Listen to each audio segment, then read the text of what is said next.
What's happening, everybody? It's Bad Brad. How about that for an intro, right? A little kung fu guitar. And why did I do that today? Because I just put up a new video in the members section, kung fu guitar, right?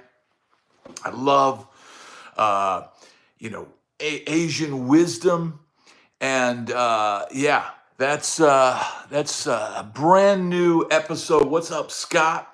Brand new episode in the members section of the videos. In fact, 2 new videos went up today. I think we probably at what, like 35 members videos. Hello, CC, how you doing? Erickson, how you doing? We're gonna hang 10 tonight. We're gonna hang for 60. How you doing, Paul? Greetings, Mark. Glad to have you here. Haven't seen you in a little while. Dan, how you doing, brother? Yeah, I thought about that, Dan. I thought about what else could I do in talking about that subject. But look. Hey, Brett, how you doing, brother? Missouri is in the house. Creative Native, how you doing? Glad to have you here. KJ's, glad to have you here. Nick, my dude, how you doing, man? How is everybody doing tonight, man? It's an amazing Saturday night. It's a beautiful red skies at night. Anybody here, 70-year young Dave's tune he uploaded? Yeah, I heard that, Dan. What did everybody think of David Lee Roth's new tune? He's leaning on the spoken word, which I think Dave should just do a whole album of that. I don't know why Dave doesn't just compile all this stuff that he does and just release it as a product. I think if Dave had someone helping him organize his YouTube thing, I think he could blow up, man. I think he could really, if he stuck to one thing, if he stuck to something all Dave, all night, Dave TV, he always had that showmanship, man. I can say that a lot of what he does, Bo, that's a good one. A lot of what he does, man, I'm inspired by. He's a master storyteller, showman, and all that. So yeah, man.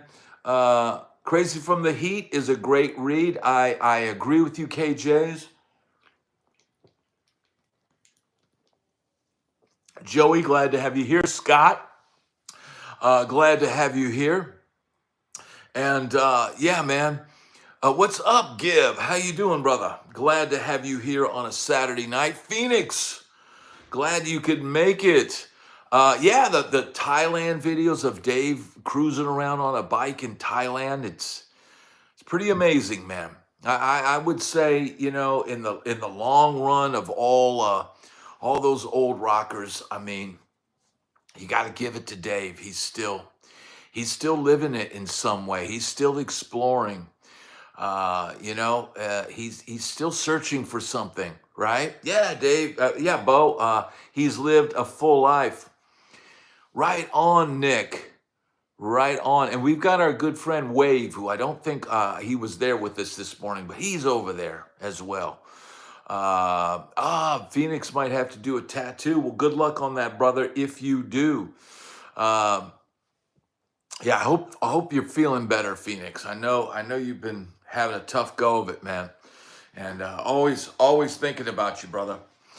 Glad to have everybody here on this Saturday night. Like I said, I uploaded 2 new videos today. One is called "One Note is Greater Than 1,000," and that's a good video. That's a good video, man. It's all these. Look, I think what we could do, Freddie. How you doing? Right on. Milwaukee's finest, Freddie B, is in the house. Milwaukee's best. Right on, Mike. Well, tote that buzz right here, bro, and hang with us tonight. Help us have a few laughs. We could tell the story of your singed amp. Dave, Mr. Dave Strong, glad to have you here. My neighbor's kids have a band. I saw them play the other night. They were great. That is awesome to see, Dave. That is a great, yeah, great to have you here, Freddie. Mindy, how you doing? Yeah, I don't know what KOTJMF means, but yeah, let's see. Yeah, that the one note SRV and David Bowie's Let's Dance. That's like the Albert King note, right? So um, if you're in, if you're everybody knows this, right? Everybody knows this. If you're in G,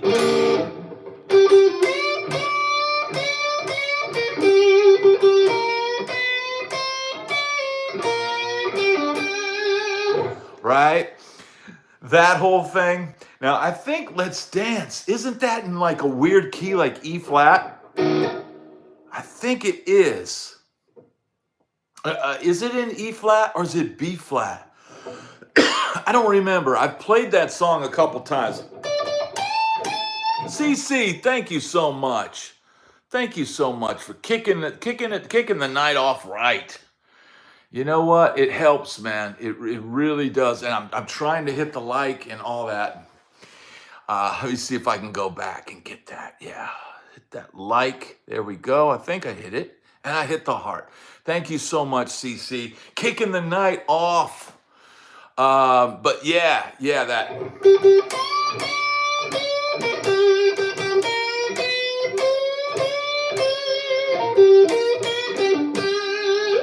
That whole Albert King thing, man. You know, I remember I played a gig one time at BB King's, and I can't think of the guy's name, but he was a guy from The Voice that was playing in the band with this Adam. I can't think of his last name. Keyboard player and singer, great soulful singer. And he says, "Man, I can't believe you play all that Albert King stuff." And I said, "Man, it's just torment, bro. It's just torment. Anybody that's had a life with some torment in it can play some Albert King, you know? Yeah. So let's see. I probably missed a few. Demonetize. We're loaded in, brother. All right. Thank you for dropping in, brother. Thank you for dropping in. Right on. All right. So we got just about everybody in the room, man. Let's get the thumbs up. Let's get the party going. CC's got the super chat rolling. Hello, CB. Glad to have you here. Torment, Joey. Yeah, the torment of playing the blues. Now that's yeah. Albert King was a little crazy, definitely. And you know what? I'll give you some inside stuff, man.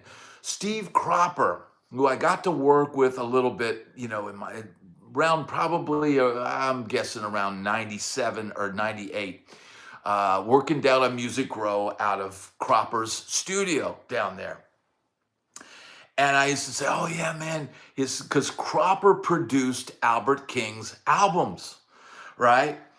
And I was like, oh yeah, man, Dr. Starr, how you doing, brother? I was like, oh yeah, man, I love Albert King, man. I love Albert King. He says, oh man, he had tuning problems. And I said, yeah? And he goes, oh yeah. He says, I will wait till he went to the bathroom and I'd tune his guitar for him so when he came back, his guitar would be in tune. So, I mean, look, man, back in those days, you didn't have boss tuners on the floor and, you know, all that stuff. And, you know, roadies in the 70s would have those Peterson Strobo tuners. Remember those? The big thing is about this big, right? And had the Strobo thing on it. Yeah, what's going on? We got some stuff going in here. What's going on with this? Am I gonna have to stop this and figure out what's going on?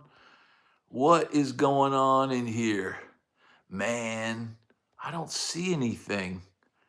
I don't even see FMP's posts in here. So I don't know what's going on. Oh, it's Kung Fu. Is it Kung Fu that's saying some stuff? What is going on?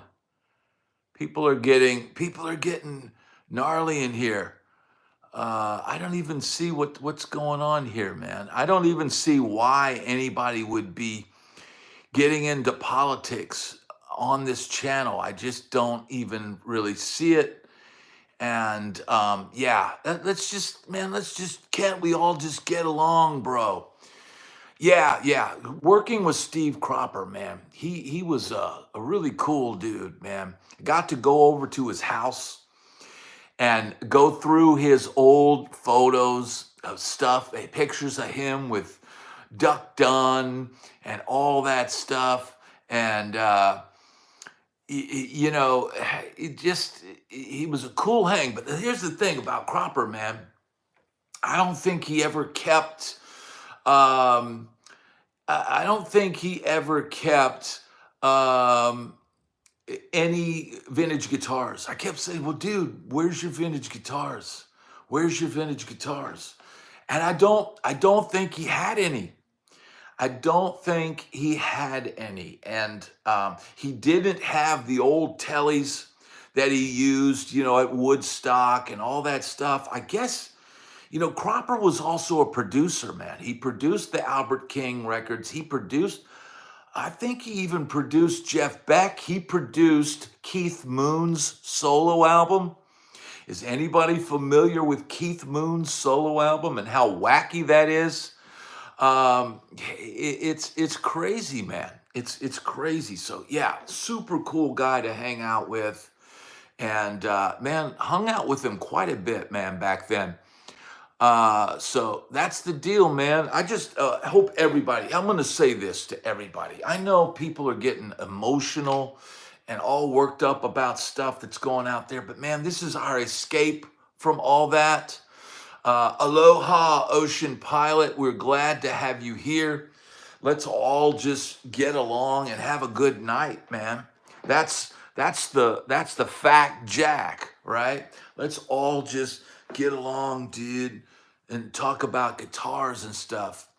Time to make the donuts. Mike H., you have a great gig, brother. Have a great gig. Knock 'em dead, bro. Knock 'em dead. Throw in a couple dive bombs for me. Earl, how you doing, man? Haven't seen you in a minute, brother. Glad to have you here. Walk Hard, best music movie. Have you seen the Jimmy Fallon video where he's Jim Morrison singing the Reading Rainbow theme song? I have not seen that, Mike. But speaking of the Doors, man, I saw a Doors tribute act on YouTube the other night. Dude, it was, if you closed your eyes, you would have thought you were seeing the Doors. I mean, the singer, you know, you had to squint a little bit. He didn't look exactly like Jim. But dude, the guitar player looked like Robbie Krieger. The keyboard player was, I mean, it was the whole thing. Every movement, the whole aura of each guy. And it was incredible. I was like, man, where are these guys playing at? I would love to go see that. Because you know what? Like, you know, us Gen X guys my age, we didn't get a chance to see the Doors. We didn't get a chance to see Jimi Hendrix. I didn't get a chance to see Zeppelin. I was too young to be going to shows like that. So yeah, I need to check that out, Mike. He is a talented guy with the imitations and stuff like that. He is good with that stuff. So yeah, man, we didn't get to see, our generation missed a lot. In fact, I missed, I have not, Dr. Starr. Have you seen that? We're very lucky to have Dr. Starr in the house tonight, an amazing veteran of the Sunset Strip. Wow. Sharon is Jim Morrison's first cousin, and she's got the stories. Jim and Pam took her all over for those years. Wow, CC. CC, maybe you can confirm this. So we're getting on a Doors kick, and that's an interesting topic, I know, for a lot of us, man. I read somewhere that when Jim died and Pam came back over to the States, and she was in a bad way. She was like sleeping on some dude's couch. And I think she lost the shop that Jim had funded for her. And she used to tell people that she still talked to Jim, that she would still talk to him. Oh yeah, I talked to Jim last night, and and all this stuff. I think she went mad, dude. I think she went crazy. And there were even rumors that Pam may have had to hit the streets to make money to stay in the condition she was in. But here's another rabbit hole that you can go down. The same guy, and I think I talked about this maybe last week, but the same guy responsible for giving the overdose to Janis Joplin was the same guy supplying Pamela Morrison, and who had dropped off a package that took Morrison out that night.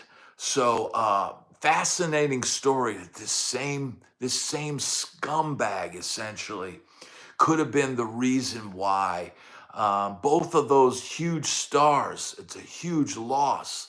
The reason they're both gone is one guy. Yeah, the same guy. This guy that was responsible for that. He was a diplomat's son in France, and he was a jet setter. He was from the upper crust. He was from the elite, and Pamela looked up to him, and I think they may have had a little thing going, right? And Pamela really kind of, from what they're saying, kind of looked down on Jim to some way. Jim is just a guy from, his dad's in the Coast Guard or the Marines, and came from Virginia and Florida and all that. Everybody knows his backstory. But this guy was like, the son of some elite politician, jet setter, had his own, all this kind of stuff. Yeah, his dad was an admiral. That's right. Navy admiral. That's right. This Pamela was running off with this guy, right? And I think even it's kind of depicted in the Doors film with Pamela sitting in the bed with this guy, this creepy French dude. It's kind of alluded to it, but they don't get into much detail. And that same guy, he had connections so that he was able to fly stuff in and out of the country, get this ultra strong, what, that took both of those people out. He supplied Janis, and we know what happened to Janis, and she was found in her hotel room. Right? And then he was over in France and connected with Pam and Jim there. So there's a rabbit hole you can go down on that. And it's a really interesting read to think that maybe it was the same guy that took out both of them. Sharon said after 68, it just got so strange she evaded. Last time I visited Sharon, I saw she takes care of her mom. Jim's dad's sister. Jim's dad's sister. Okay, wow. Yeah, well, Jim died in 1970. And it was like, was it Hendrix first, Janis Joplin, and then Jim? And after those first two passed, Jim said, "You're drinking with number 3." That's what I always heard that he had said. But yeah, it's a fascinating thing. The family doesn't like that movie, but I thought that Kilmer did a wonderful job. Yeah, I think Kilmer did a good job. And the band didn't like the movie because it only showed one side, the Jimbo. Jim had two different characters. There was Jim Morrison, and then there was Jimbo. And Jimbo was the one that would, knock him back and get outrageous. So yeah, so many casualties, Joey. So many casualties. And I think that's a valuable lesson for this channel. First, I'm going to remind everybody to get the thumbs up. Kilmer did a good job. And to think about it, Val Kilmer was much older than Morrison was at that time. So he had to play a younger guy, even though he was older, which is not easy to pull off. So yeah, Jimbo from the Mimes. No, Jim Morrison. His alter ego was known as Jimbo. And yeah, Jim and Elvis at a karaoke show in Prescott, Arizona. Yeah, I'm not sure that was actually them. Is there any way, Mikey? Here's the thing. That guy is gone now. The French guy is gone. I think he died, I want to say in the mid 70s. I'm thinking that he is gone now. Now this guy I'm going to have to do a deep research in this, and I'll have to do a video on it because there's all kinds of stuff back in the early days of the internet where there were these little web page HTML web pages and people would type their little stories and stuff like that. I can remember reading way back all these people's accounts about Jim. There were all these pages, people writing their stories and telling things and stuff. And some of that stuff is still up. And you have to sift through it all to get the stories, to get the inside stories. You figure a lot of those people were in the early days of the internet weren't too old. They were probably, like our age now. So there's a lot of stuff out there. Jim and Pam took her in a limousine to Monterey Pop Festival. Wow. Very cool, man. That Monterey Pop Festival was something else. The Doors didn't play at that though, right? That was the big Hendrix and the Who, and Steve Cropper played at it though with Otis Redding. And who else was on that? The Mamas and the Papas and all that. That stuff is really almost younger than a lot of the people that tune into this channel. I know we got some guys in their 60s and 70s. But that was always stuff that we grew up listening to that stuff. We grew up listening to that 60s stuff, and I like that stuff. Bo is saying Hendrix was delayed by the mob because he wanted out of his contract. That's possible, man, but who knows? So Dr. Starr, Wes Arkeen? Did you know him? That's a fascinating figure, and I don't know him, and I don't know much about him. But didn't he helped write some of Guns N' Roses material off the Appetite album? And there's a lot of interesting people. Awesome. Thank you, Scott. Very, very cool, brother. You lived in Monterey, Earl, and used to go to the fairgrounds and sit on the stage just for the vibe left by Jimmy. Wow, Earl. That is amazing. Mickey, how you doing, brother? Glad to have you here. Man, glad to have you here. So, man, there's so many wild stories to tell, and so many things in the rock world, man. And we're able to ruminate about all of these things, all of these events of history, and all these historic artists. There's never going to be another Zappa. There's never going to be another Garcia. There's never going to be another Hendrix. Chinese Democracy album, great or mid? Bo, I could not really get through it. I couldn't get through Chinese Democracy. It's one of those things where you put it on and you're like, and you go to the next song and you go, and then you go to the next song and you go.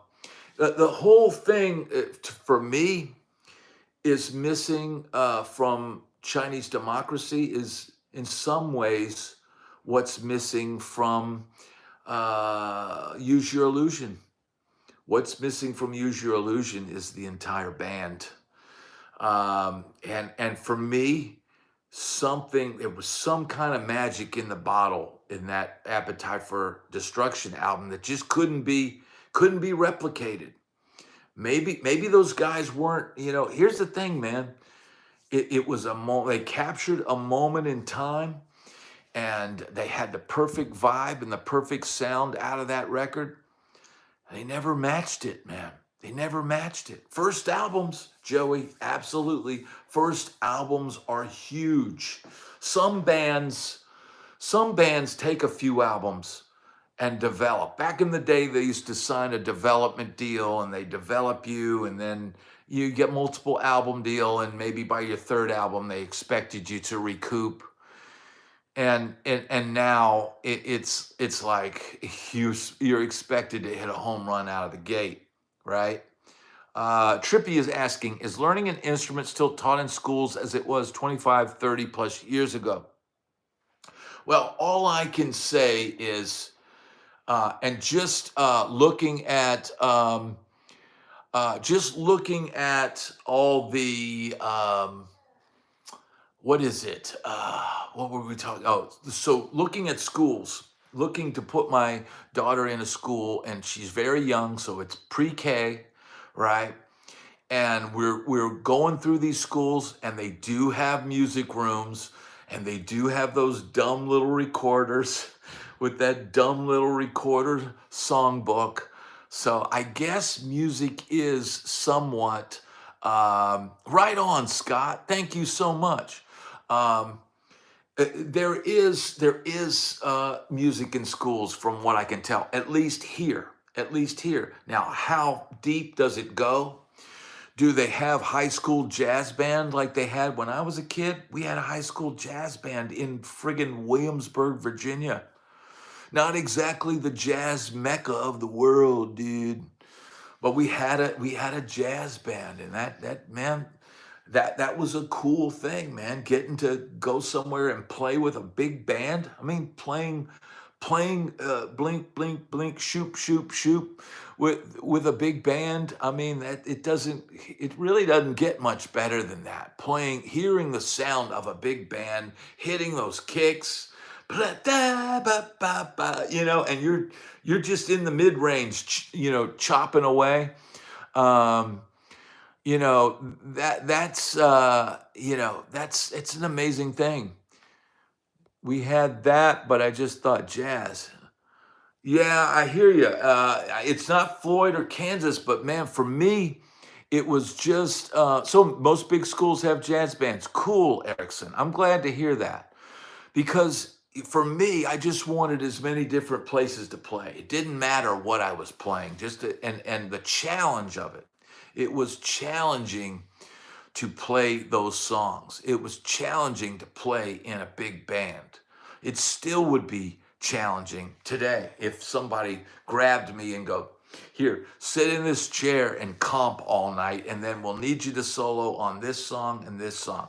It's a challenge. You'd all of a sudden have to, you'd have to be there. You'd have to be present the entire time. So yeah, Allegro on the violin, right on. My boy's on his 6th year of jazz band, plays the bass. That's killer, man. Playing bass in a jazz band, I mean, you could almost argue that's really valuable, man, because playing walking bass lines is an art. And man, having the feel of a bass player, that's an impressive thing, man. So yeah, that's cool, man.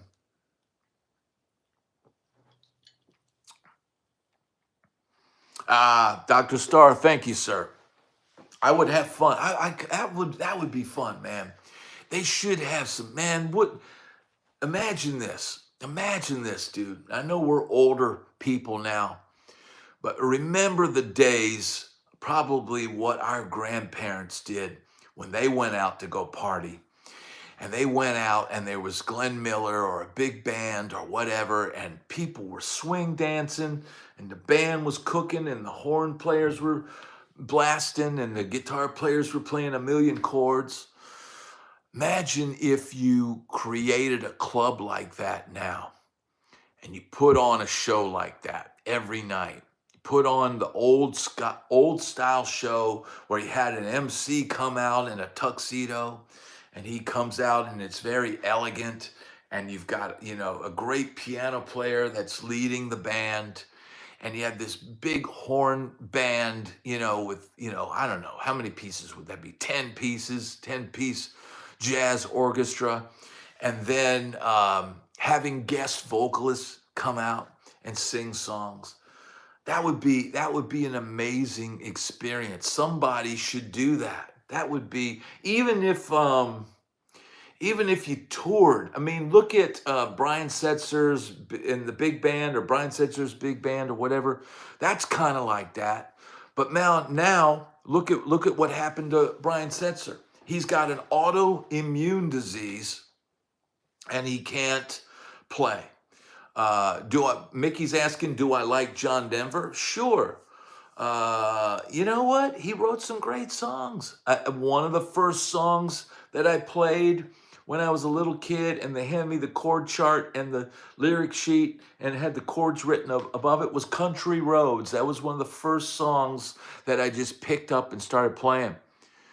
Oh, wow, your neighbor plays with Tommy Dorsett or Glenn Miller. I forgot which one, but he's incredible. His dad used to do big band here in Grand Island, Nebraska. Wow. Hey, Brad, do you know Matt Mahaffey? That sounds really familiar, Alex, but I not off the top of my head, I can't place it. That sounds really familiar. So let's see what else we got. Hee-haw made me want to step in front of a tractor. So here's the thing, man. And so somebody just mentioned hee-haw, and you had Lawrence Welk, hee-haw, or the news. Those were your three choices on Sunday evening, sitting around with the family watching TV, right? You'd have three choices. And, I can't say I was like a huge Lawrence Welk fan. It was very hokey version of that music. And then Hee Haw was a hokey kind of version of country music. But Hee Haw was pretty entertaining, right? They had the comedians on there. They had the bits where they're cracking jokes, and the girls with the straw in their mouth, and all that kind of stuff. It was fairly entertaining.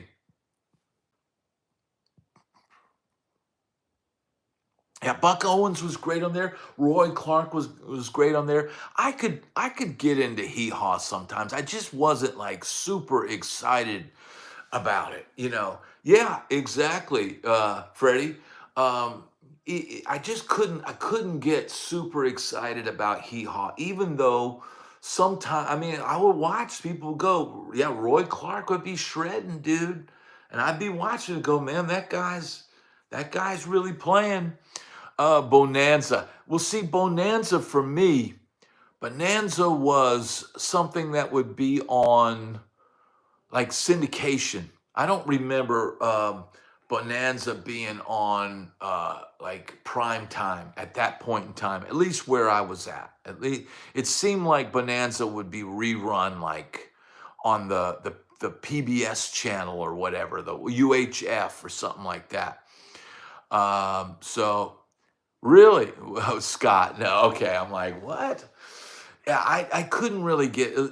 See, Lawrence Welk was like homogenized, very European big band, and it was all very squeaky clean. And I think I'd like to have seen more like what are the big clubs up in New York back in the day? What was it? What were those clubs? Like Copacabana type places, that kind of thing. I think that would do well down here in Florida, especially with some of the older folks. But man, nowadays, the older folks, they want to hear classic rock. I got a buddy, I'm trying to get him on the channel. He plays in a big classic rock band down here. And man, they're playing the Villages, it seems like every weekend. And they play Queen, they play Foreigner, they play Kansas, they play all that stuff. Anything like Carry On, Your Wayward Son, and all that stuff. They play all that stuff, man. They're called Relic, and I'm hoping to get them on the channel. So somebody just said, Nick just asked, dude, favorite humbuckers. I really like the Seymour Duncan Custom. I like the Seymour Duncan JB. I've got a bare knuckle Abraxas in my Les Paul.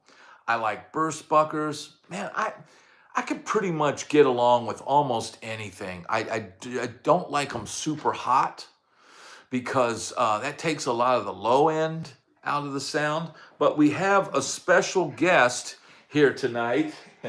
Come here. Come here. What did you tell everybody, Mia, at the mall today? I got a cake from Cheesecake Factory. You got a piece from the Cheesecake Factory. A piece of cheesecake. Piece of cheesecake. No, but what did you tell everybody at the mall that you were going to do today? I'm going to get candy from Roblox. No, you told everybody you were going to go live today. I'm going to go live today. You're gonna go live. She said on her show. This is her show. I'm just the host. I'm just the host. Are you going to sing us a song, Mia? It's Addy, Addy, Daddy, Daddies. No. How about one of your favorites, like Eye of the Tiger? Or Panama. Panama? For the no other fights, the no other rights of the no rifles, no rifles, no rifles, no rifles. What happened? She's not real good with lyrics yet. Well, she's not- a little silly. I don't know if it was too much sugar in the triple berry cheesecake. She does love Eye of the Tiger. That is one of her favorite songs. And she loves Panama by Van Halen. Can you do Panama? Panama, Panama. It's about as far as we're going to get tonight. All right, David Lee Roth. All right. All right, you guys Yeah. be safe, Mia. Mia, Wait, put your feet down. Yeah, watch the guitar. You don't. All right, y'all be careful. Try not to bump into any guitar cases on the way. Everybody say hi to my wife. Hi. Yeah, there is quite a few. It's quite a guitars path in here. Yeah, it's a couple. Daddy, can you make up a song? I can make up lots of songs, right, we're but gonna not get right going. now. Yeah. All right, Come you on. gotta escort her. Mia. Okay. Okay, say see you All right, later. say bye. Then when do you have your own live show? Thank you, Al Z. Thank you. Everybody hit the thumbs up now. I can hear Ace barking in the distance, and that's always a pleasant experience. But yeah, thanks, Blues. Thank you, everybody. Everybody get those thumbs up. We're rocking and rolling. The bass player is here from Vegas, dude. My music is the only room in the house that ain't a mess. My music room is a mess because dude, I had a giant studio room full of stuff, and I had to squeeze it all now down into a spare bedroom and a small one at that. Yeah, pick up the Legos out of the rug. That is a song. All right, what is going on now? Ace. Okay, they're back. Okay, Ace had to They make wanted to his see debut. Ace. Say hi, Ace. Now he's gonna go chew up socks, and he's moved on to workout leggings and jeans. Give him some face. Give him some face, Ace. All right, isn't he cute? Maybe I remember the Oh, look at that big yawn. Can you yawn again? Can you yawn again, ACDC? He will. Yeah. See, he likes to bite. Yeah. Socks, shoes, anything and everything. All right, let's. Oh. It's sleeping. Okay. Okay, and we're out. Oh, watch out, Mia. Go with Okay, Mama come on. right now. Come on, it's time to unwind. I mean. Woo!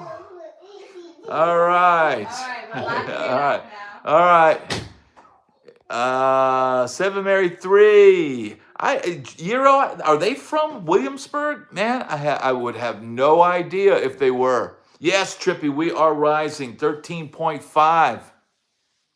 Thank you, ZZ, Zanis. Yeah, Ace is awesome. He is awesome, but he is a lot of work, bro. He is a lot of work. Absolutely. Want your guitar to look like SRVs? Let Gizmo have it for 20 minutes. Oh, you no kidding. Yeah, I do know. I don't know him personally, Earl. I don't know Andy Wood personally, but yes, he is amazing. I had heard about him even before. You know, he kind of went mainstream because he is from like the Knoxville area, I think. And I'd heard about this. There's this young kid and Andy Wood, and I'd been hearing about him for a while. So yeah, man, he is a great player. Thank you, Alex. Thank you. The Mia song. I don't know if I can't do the Mia song because she'll come running in. She'll come running in, and I think we're trying to get her to wind down. Have you ever played a gig with dull strings? Mickey, I try not to. I try not to because I'm known for busting strings, for breaking strings. So I try to always put new strings on. I try to always do that. Now that I'm at home, I'm not changing my strings as much. So I keep these strings on there for a long time. I don't have another. I don't have a. I don't have another way to break strings as much. This is Stephen. This is sparkling water. This is my brewski these days. Freddie, some people it's the G string. I mean, dude, sometimes I'll break a D string. Sometimes I'll break a high E. It just depends, man. It just depends. It seems like on a Floyd Rose, it seemed like D strings break a lot. You can, Mickey, especially bass players. I know bass players back in the day used to all boil their strings. And you would boil them and you get the tone back. You get the snap back. Yeah. It says my rock card is shaky. Well, look, I got plenty of witnesses in here, Stephen, that know my rock card is, I've punched all the availability points in there. And so I probably don't need to punch it anymore. Yeah, rusty strings break. Are there different string materials? Yeah, there's nickel, right? There's those pure nickel strings. And those, to me, they seem like they go dull a little bit easier. Then there's flat wounds, right? Flat wound strings people like for jazz. Jazz players don't want so much top end. So flat wounds have a nice dull sound. Yeah. Dave is abstaining. I'm abstaining with him. I just don't need it. Do they make unbreakable strings? Mickey, I don't think they do. They make, you know what? Here's the thing. Let's talk about strings. From my experience, the best strings are either Diodario or Ernie Ball. And that's not to slight anybody else, but for my money, if I'm going to buy strings, I'm happy with either one. I tend to kind of go for Ernie Balls. I don't know why. Maybe it's because I remember the packaging when I was a kid. It's kind of reminiscent. The Diodario packaging is a little more modern. So my experience is Ernie Ball are the best and Diodario are the best. Those two are the best. Everything else, hey, if you have good luck with them, great. It can be a matter of preference for people. I've tried boomers, but I don't know if I had a great experience with them. I think I bought at one time a bunch of boomers and they didn't seem to last quite as long. Almost as long, but maybe not quite as long. I used to be really funny about strings, man. Back when I was playing at Busch Gardens I think we were doing, I don't know, 6 shows a day or something crazy like that. I used to use two different sets of strings. I used to use these one strings that had really strong bottoms on them that would last a long time, and then use these other strings on the top, because I would just sweat through these strings playing this outdoor gig every day, 6 sets. We would have to take our soaked shirts and throw them in the dryer between shows and put the same nasty shirt on. It's just, going through strings, man. It's a thing. But there was something I was going to say about that. Now, of course, I can't remember. But man, strings, a lot of us, get on a string. It's like, okay, here's what I wanted to say. Strings, in my opinion, and this is just my opinion, are almost like cars. Now, I know we've got people, and no offense, but if you watch any of these mechanic videos on YouTube where they tell you what are the most reliable cars, what's a piece of junk, what's good, all of that stuff. And I don't want to offend anybody. I know people get serious about their cars, but over and over again, you get people saying Toyota, Lexus, Honda. You want reliable car that's easy to work on, that anybody can get parts for, and it's going to last you a long time. You hear those 3 names over and over again. And it could be like that with strings. Ernie Ball, D'Addario, GHS. I mean, and to varying degrees with each one. Cars have their they have their own thing. But don't let your car be started on the grass; it will rust early. That's a good tip, Dave. Have you ever played until your fingers bled? Absolutely, Trippy. Absolutely. String theory, dude. Here's my string theory, bro. It makes sense. Yeah, that's true.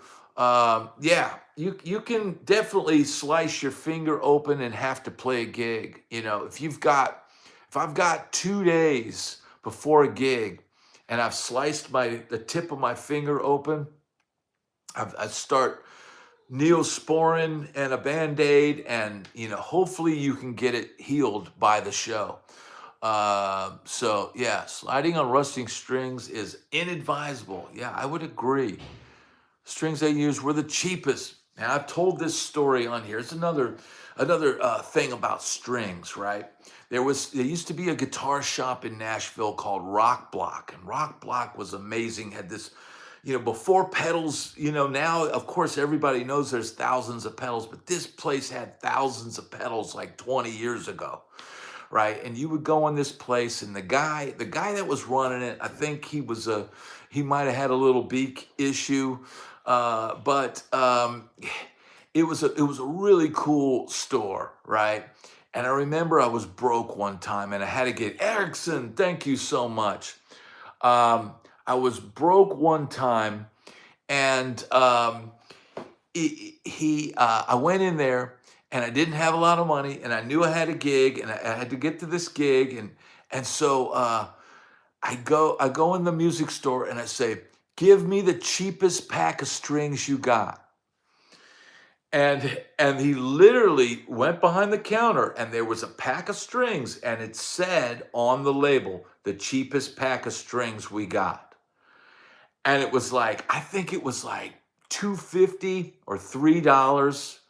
Maybe it was probably like $2 or $3 or something like that. And so I bought this pack of strings, right?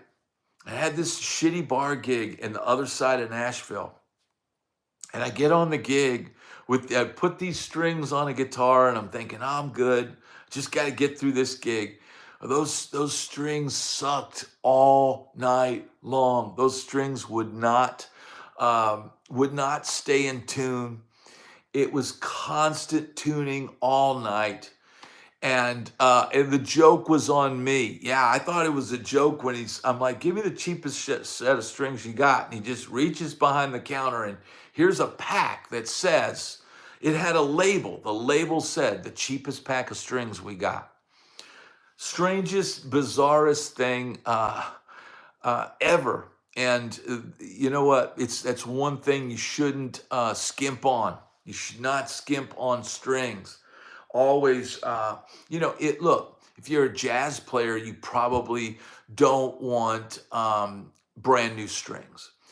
If you're Rocco Prestia from Tower of Power, the famous bass player that played the super fast, bass lines, he always played old strings. James Jamerson, that played on all the Motown stuff, he always had old strings. That was part of his sound. The dark, full, fat sounding strings. And the same thing for a jazz guitarist. They don't want that bright sheen. A rock guitar player, like a metal player, wants that sheen, that brightness, so you can get all your pig squeals and your dive bombs and your harmonics and get all that stuff popping off the strings. But jazz guys don't want that. A lot of bass players don't want it. Now, fast forward to when bass moved into a slap funk style. Those guys loved the sound of a snappy, bright string. So those guys would all use brand new strings when they could afford it. And when they couldn't afford new strings, they would boil their old strings. So, man, it really depends on what you're wanting to do as far as what gauge, and all of that. Yeah, string skipping is cool. String skipping is bogus, bro. It's totally bogi. It's plural, bro. Boiling strings is the biggest waste of time on earth. It's not if you're a bass player, because look, dude, what is a pack of bass strings going for now? I think back when I was a kid, Dr. Starr, thank you so much, brother. Thank you. Back when I was a kid, man, I think bass strings were what, like $15 a pack or something like that. I used to be able to get a pack of guitar strings for, I don't know, $3.50 or $4. Boiling string. I knew guys that were so broke that they had to boil their strings. They needed the bass to sound bright so they could do $25. Is that what they cost now? It's $25. I mean, look, dude. Mostly to clean the grease off. Yeah, the stuff that deadened it, the grease. And see, because bass strings are so thick, and they don't break them as often. Now, a lot of those snapping and popping bass players, they do break strings. But the reality, thank you, Dr. Starr, dude. You are the man. You are awesome. Great singer, amazing front man. And dude, speaking of which, Dr. Starr posted some pictures the other day. Was that an actress that you were posing with Robbie Crane and all of that? What was that? Who was that? That was like amazing photos. There's Dr. Starr with the six-pack and the hair, and he's, you guys were on some TV show or something, man. It's amazing. It's amazing. But yeah, man, string theory, bro. All right, we've got 92 people in here. Cheers, Steve Barker. Cheers to you, brother. Paul, did you see those pictures? You got to see it, man. You got to see it. $9 for J.J. Boomer's guitar in Michigan. Is that for bass strings, Blue? That's for guitar. $9 a pack? That seems crazy. Look, I used to get 3 sets of Diodarios for $10. And I know I can't do that anymore, but I always try to get my strings. I think about it, and okay. So now I think it's like $15.99 when they're on sale for a 3-pack of Diodarios. And I think, okay, that's 3-pack, it's like $5 a pack. I mean, it feels high, It feels like it's a lot. I don't buy my strings from Amazon because a lot of people were saying they were having issues with strings. I don't know. 40 for 20 packs is a great deal. Diamond Lou, where are you getting 20 packs for 40 bucks? That's insane. That's like $2 a pack. What strings is that? Did anybody want a 550K solid gold strutter? 45 Genius selling. Yeah, no, Dan, I did not. Yeah, what brand? I have a deal with a company and get 8 sets for $100. Oh, that's a good deal. 45 a set, Labella flats. Wow, flat wound strings are 45 a set, and Labella are supposed to be good, right? GHS roller sound. Where are the strings manufactured? Man, that's the thing, man. I don't even know. Where are they still making them in the States? I think there's only really a few factories that even make strings these days. It's like 7 a set now. I paid for a Diodario Ernie Ball. Yeah, it can be, Eric. I always go through Sweetwater, and they, like I said, they usually will run a special, and it'll be like a 3-pack for like $15.99. So that's yeah, that's the deal. Got the 3 Red Devil DR acoustic strings. What's the strings that are out of Nashville? What are those? Is it Pure Joy or something? What is the name of those strings that a buddy of mine is endorsed by them, and I have not. GHS is USA. That's good. Yeah, I don't know, man. I don't know. That's they're String Joy. That's it. That's it. String Joy. Has anybody tried them? I have not tried String Joy. I would like to try String Joy. Please, endorsement gods. String Joy, reach out. If you're watching this channel, I would love to try your strings. That's the deal. All right, we're almost at String Joy is a smaller brand, and they're made in Nashville, and they're not inexpensive, but I think they are probably really good strings.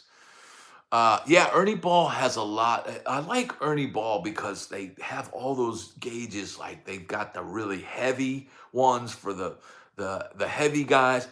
Steve, I generally play 10s. I generally play 10s. Now, if I've got a guitar with a Floyd Rose and I'm gonna go try to relive my past in the 80s, then give me 9s.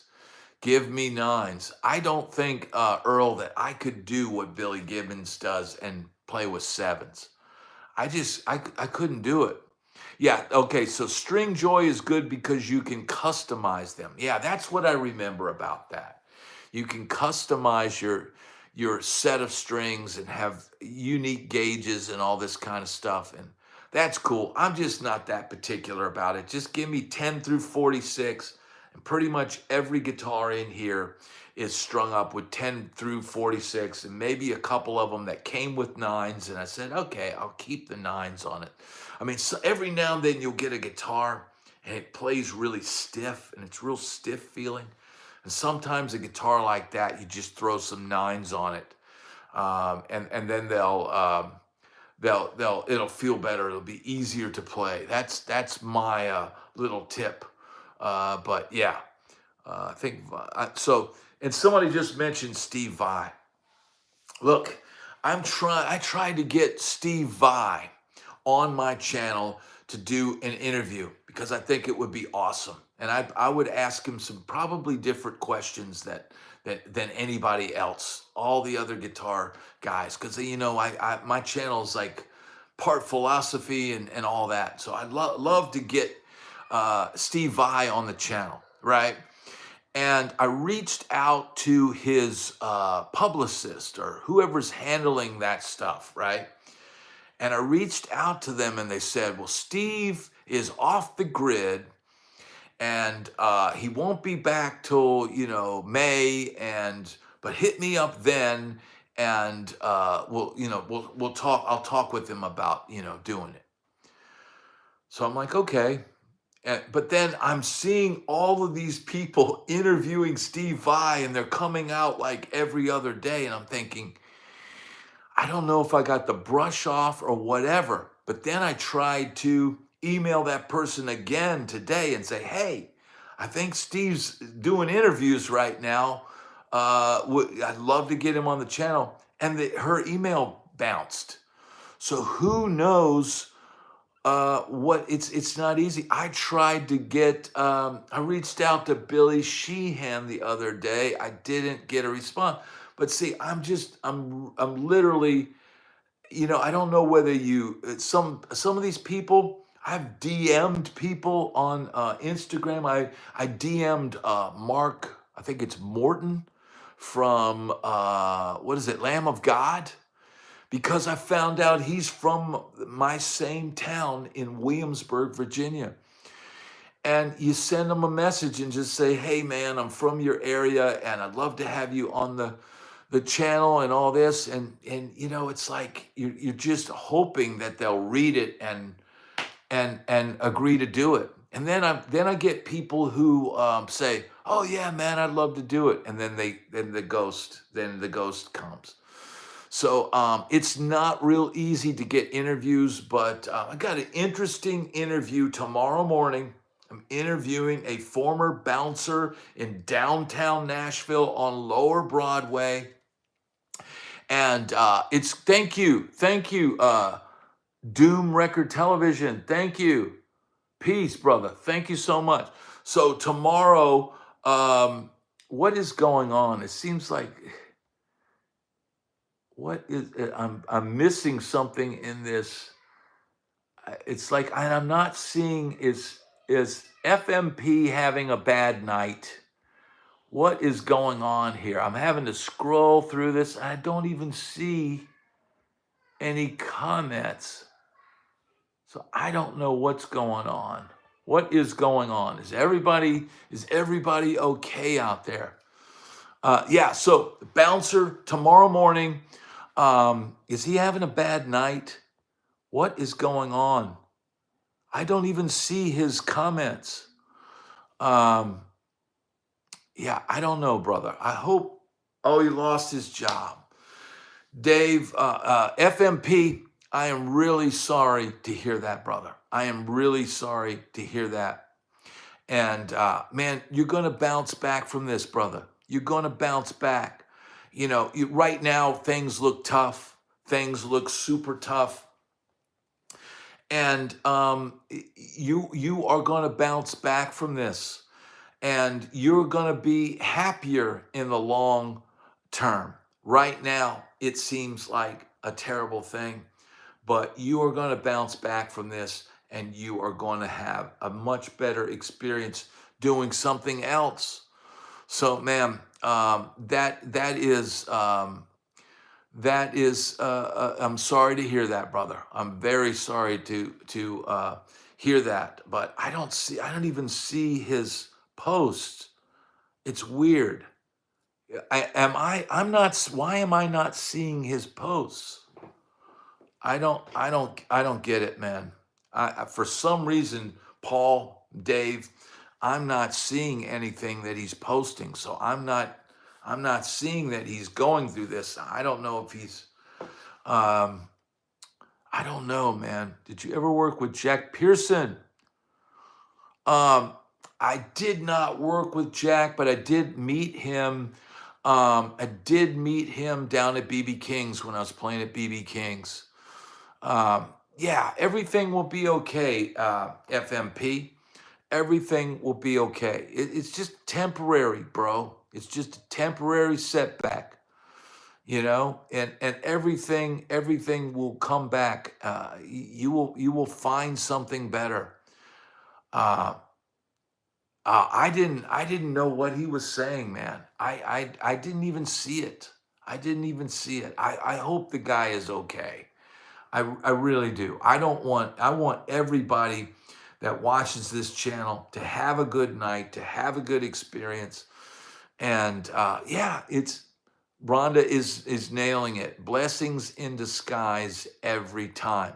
It really, truly is. So Man, if you're out there and you're struggling, man, realize that, hey, we're here with you, man. You know, nothing is easy for any of us. This is, you know, we're all just trying to survive this world. And man, I wish the best for everybody tonight. Now I've got to go and be with my family on this lovely Saturday night. And I hope everybody has a good night, and everything's going to be all right. Everybody, just thank you, Eric. Thank you so much. Thank you, John. Thank you, Steve. Thank you, Erickson. Thank you, Alex. Thank you, Dave. Everybody just breathe, relax. Thank you, Dan. I'm going to go spend some time with my family, and I love you all. And everybody, please be safe. I'll see you tomorrow morning, 8 a.m.